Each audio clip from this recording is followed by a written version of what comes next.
Yeah, 20 years. He's a master, you know. He's one of the greatest living directors. There is nobody like Chris. He makes films like nobody else. So the whole thing was a challenge, but a brilliant one. Mm-hmm.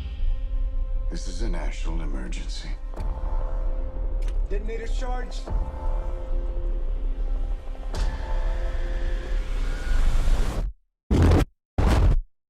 You are the man who gave them the power to destroy themselves.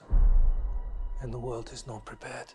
This is the 6th time you work with director Christopher Nolan. Yes. And the first time you've been his leading man. Yes. So how do you see the great Christopher Nolan? Well, he's a master, you know. He's one of the greatest living directors. There is nobody like Chris. He makes films like nobody else. He knows every single scene. We just talked about it, and obviously I would do an awful lot of work, and then we would just plot it. It's just a lot of communication, really. I've learned so much from him. You know, it's kind of changed my life, my creative and professional life, working with Chris. And for me, it was just such a privilege to work with him, to be given this responsibility. Won't you think it take too long to get here? For me? Yeah, for you. Yeah, 20 years. Okay. So there's a spectacular Trinity scene, and yeah. we can see that you put on the glass in the film and look through the window.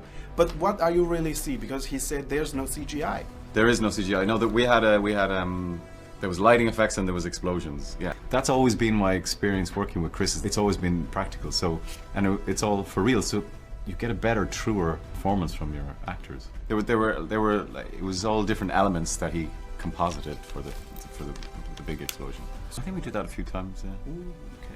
Yeah. Okay. Is there any similarity to you and Mr. Oppenheimer? Because I bet that if he lives now, he hates social media too. Do you think you? Yeah. Oh, well, then we have that in common. Then he's a little more intelligent than I am. I think. A little smarter, smokes more cigarettes, a little skinnier. Okay. So the film is basically we can see the history through the film. Yeah. But if you look back your history, will you still audition of Batman? I don't think I was right for Batman. I don't think I was the right physical specimen for Batman. And I think, but it turned into a relationship with Chris, so I'm really happy that I did that audition, you know. I remember it was screen test, but I just remember he was brilliant with actors. And that's one of his key talents, is he's amazing. I remember we got on, we connected in some way, and it's kept going for 20 years. Okay.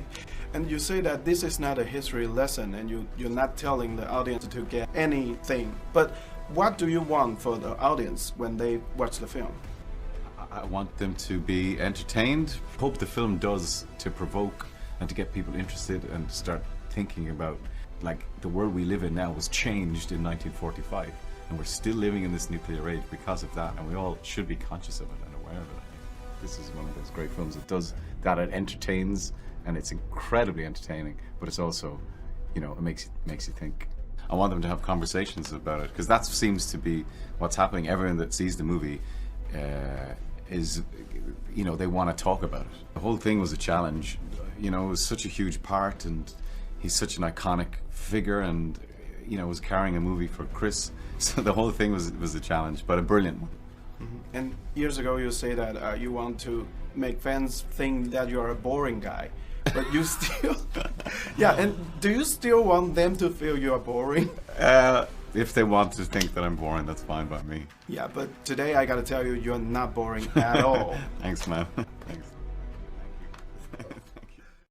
Oppenheimer, greatest scientific mind of our time.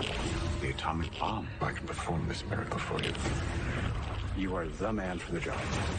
I don't know if we can be trusted with such a weapon, but I know the Nazis can. They just fired a starting gun. Truman needs to know what's next. What's next? It's about unleashing a strong force before the Nazis do. Oppenheimer, in theaters July 21st, rated R.